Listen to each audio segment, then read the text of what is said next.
국민TV 라디오 정오종합뉴스. 윤상현 새누리당 원내수석부대표의 중국 대사관 민변 커넥션 의혹 제기에 대해서 민주사회를 위한 변호사 모임은 사실관계를 전혀 파악하지 않았다며 정면으로 반박했습니다. 서울시 공무원 간첩 증거 조작 의혹 사건을 조사하기 위해 주 선양 총영사관을 찾아간 민주당 의원들이 이 영사관에서 근무한 국정원 요원 3명 모두를 조사해야 한다는 주장을 펴 주목됩니다. 새누리당 정몽준 의원이 다음 달 2일 서울시장 선거 출마를 선언할 예정이라고 밝혔습니다.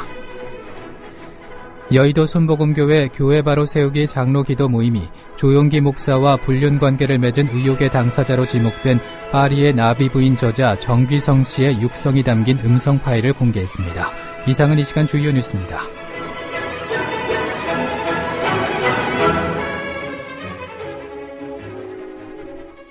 국민TV 라디오 정오종합뉴스입니다.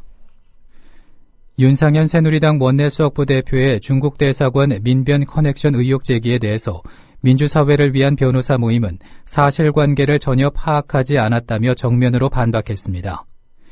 탈북 서울시 공무원으로 검찰과 국정원에 의해 간첩으로 지목된 유우성 씨의 변호인인 김용민 변호사는 오늘 국민TV 라디오 조상훈의 뉴스바와의 인터뷰에서 중국 대사관 영사부가 검찰 문의는 무시하고 민변에만 사실조회 결과를 회신했다고 주장하는데 변호인과 검사가 동일하게 사실조회를 신청했고 중국이 민변뿐 아니라 검찰에도 명시적으로 회신을 다 주었다고 말했습니다.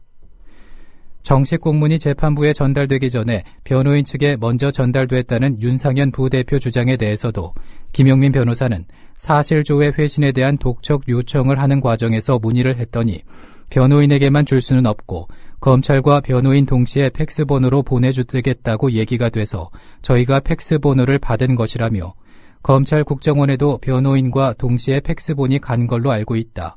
변호인이 먼저 받았다라는 것은 전혀 사실과 다르고 완전히 억측이라고 반박했습니다. 직접 들어보시겠습니다.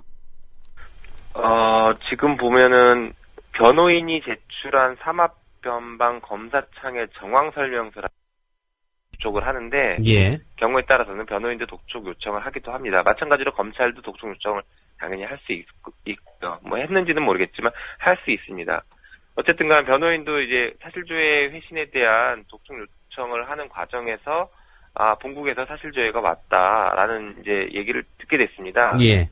그래서 뭐 그게 이제 법원의 우편이랑 팩스 송달을 했다라는 얘기를 들은 뒤여서 그러면 변호인에게도 팩스본을 줄 수 있겠느냐 문의를 했더니 변호인에게만은 줄 수는 없고 검찰과 변호인 동시에 팩스본으로 보내주겠다 이렇게 얘기가 돼서 저희가 팩스본을 받은 것입니다. 윤상현 의원이 민변의 이런 거에 대해서 사실관계를 확인하기 위해서 전화를 하거나 그런 적은 없죠?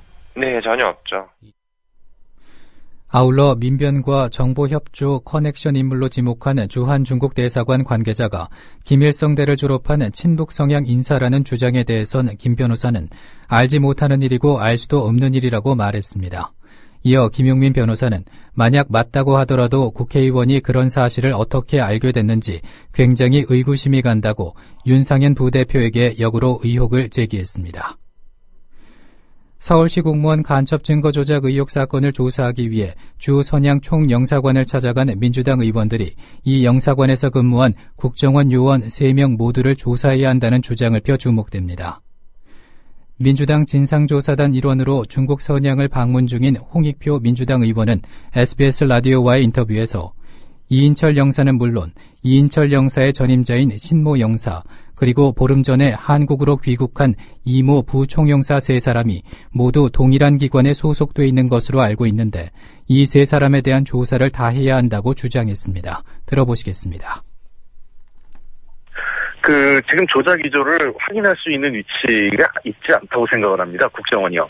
저는 이 문서, 어제 중요한 사실은 2가지가 다시 확인을 했는데요. 청영사관이 지난해 6월 달에 길림성에다가 유 씨의 출입 합경 사실을 확인해달라는 걸 정식 요청을 했었습니다. 예. 근데 길림성 정부가 거절을 했는데요. 길림성 정부가 발급하지 않은 것을 도리어 더 낮은 자체 말단의 활용시에 요구한 것 자체가 이것은 문제라고 생각을 하고, 그러니까 중국 정부는 발행을 하지 않은 거였고요. 그 다음에, 지금 현재 문제가 되는 게 이인철 영사 한 명뿐만 아니라 이인철 영사의 전임자, 즉 이인철 영사 부임하기 직전까지 했던 신모 영사, 그 다음에 한 보름 전에 한국을 귀국한 이모 부총영사가 있습니다. 이인철 영사의 상급자. 이 세 사람이 모두 같은 동일한 기관에 소속되어 있는 것으로 알고 있는데, 이 세 사람에 대한 조사를 다 해야 된다고 생각을 합니다.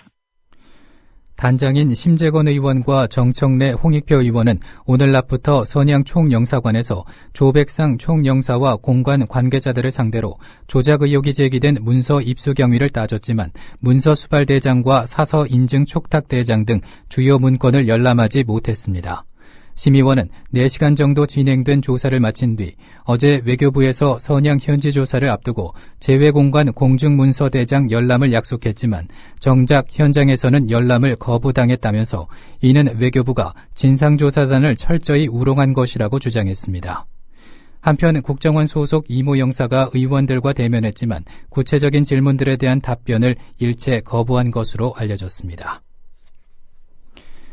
박원순 서울시장이 서울시 공무원 간첩 증거조작 의혹 사건과 관련해 조작이 사실로 드러나면 모두 책임져야 한다며 쟁점화하고 나섰습니다. 박원순 시장은 CBS와의 인터뷰에서 유우성 씨는 오세훈 시장 시절에 채용한 사람이고 탈북자 채용하라는 것은 당시 중앙정부 지침이었다며 다만 증거 조작이 이루어졌다면 엄중하게 조사되고 책임자에 대한 처벌이 이루어져야 할 것이라고 말했습니다. 들어보시겠습니다. 이분을 뽑은 것은 오세훈 시장 시절입니다. 그렇더라고요, 저는 이런 분이 보니까. 있는 줄도 잘 몰랐거든요. 유우성 씨. 예. 네, 그러니까 그런 시나리오가 있을 거라는 얘기가 현실성이 없다고 저는 보고요. 어허. 어쨌든 이런 중대한 사건에서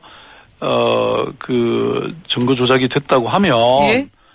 그리고 중국 정부는 공식적으로 조작됐다고 밝혔으니까 이런 부분에 대해서는 저는 엄중하게 조사가 되고 또 처벌이 돼야 된다 이렇게 생각하고요. 사실 안보라는 게 저는 저도 서울시장으로서 1000만 서울 시민의 삶을 책임진 사람이잖아요. 예. 그러니까 안보라는 것이 가장 중요한 일인데, 근데 그 안보라는 것은 결국은 국민의 신뢰를 바탕으로 이루어지는 것이거든요. 근데 이런 간첩 사건이 조작이 됐다고 하면 누가 그 안보를 믿겠습니까? 한편 박원순 시장은 새누리당 정몽준 의원이 서울시가 활기가 떨어졌다고 지적한 데 대해서 그럼 옛날처럼 시끄럽고 갈등이 많은 도시로 다시 만들겠다는 말이냐고 반박한 뒤 서울시는 소리소문 없이 바뀌고 좋아지고 활력이 생겼다고 말했습니다. 박 시장은 이어 새누리당 출신의 이명박 오세훈 시장을 거치면서 6조였던 부채가 20조 원으로 늘었다. 새누리당 출신으로서 이런 말은 시민들에게 모독적이라고 들릴 것이라며 정 의원의 지적에 대해 정면으로 반박했습니다. 새누리당 정몽준 의원이 다음 달 2일 서울시장 선거 출마를 선언할 예정이라고 밝혔습니다. 정 의원은 오늘 여의도 당사에서 열린 최고중진 의원 시도당 위원장 회의 뒤 일요일 날 출마를 선언하느냐는 기자들의 질문에 그렇게 생각하고 있다고 말했습니다. 여의도 순복음교회 교회 바로 세우기 장로기도 모임이 조용기 목사와 불륜 관계를 맺은 의혹의 당사자로 지목된 파리의 나비 부인 저자 정귀선 씨의 육성이 담긴 음성 파일을 공개했습니다. 이 녹음 파일은 정귀선 씨가 파리의 나비 부인을 출간한 지 한 달쯤 지난 시점인 2003년 11월 중순경 국내 모 언론사 기자와 전화로 인터뷰한 내용으로 정귀선 씨는 자신이 조용기 목사와 내연 관계임을 강조하고 있습니다. 조용기 목사가 정관 수술을 했으며 자신에게 아기를 갖게 하기 위해서 재수술을 하겠다고 말했다고 정귀선 씨가 밝힌 내용을 변조된 육성으로 들어보시겠습니다. 혹시 그 신체 특징은 기억하고 계십니까? 뭐를요? 조 목사님의 어떤 신체 특징. 특징은 특징은 거칠 수가 있죠. 나한테만 자기는 저거를 정자를 그거를 수술했다고 그랬어요. 정관 수술이요? 정자 수술을 해가지고 무슨 여자들하고 그랬을 때 약을 안 먹어도 되는데 그때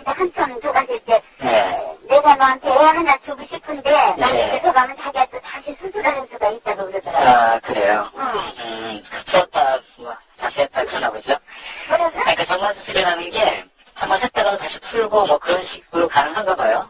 그렇다고 그러더라고요. 예. 그 얘기 한번 한 거는. 예, 그럼 가령 몸을 벗었을 때, 옷을 벗었을 때, 가령 신체 특징이 뭐 점이라든가 뭐 그런 것들, 뭐 그런 거 아니면. 그런 거는, 내가, 그 정도지 없어도 특별하게 나온 거는 없었던 걸로 알아요. 예, 그렇습니다.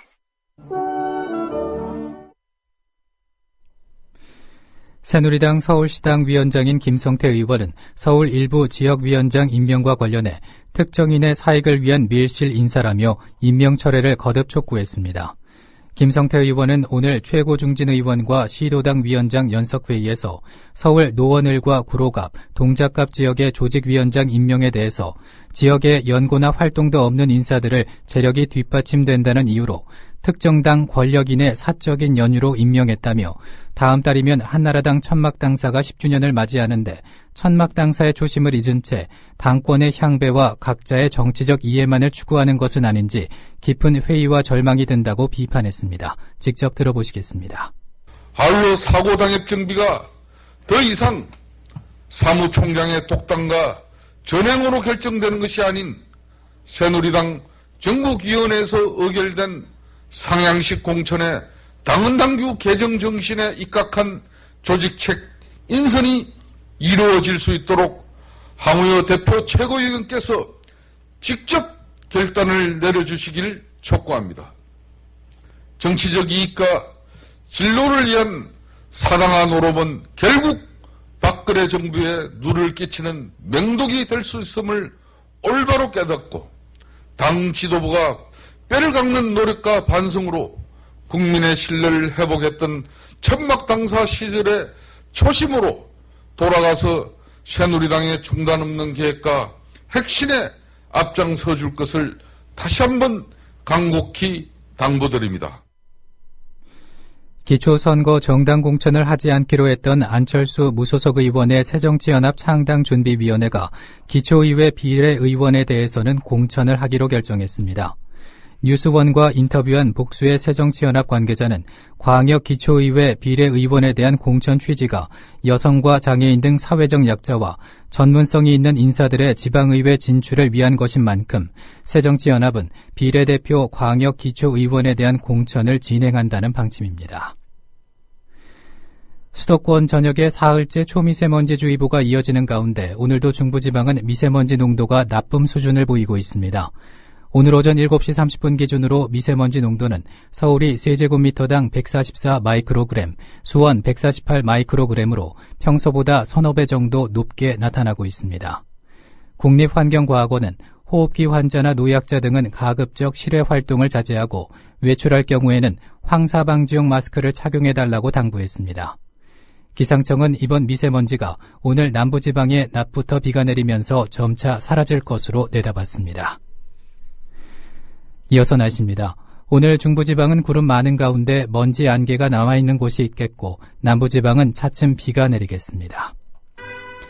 서울의 지금 기온은 9.6도, 습도는 43%입니다. 국민TV 라디오 정오종합뉴스를 마칩니다. 아나운서 정승조였습니다.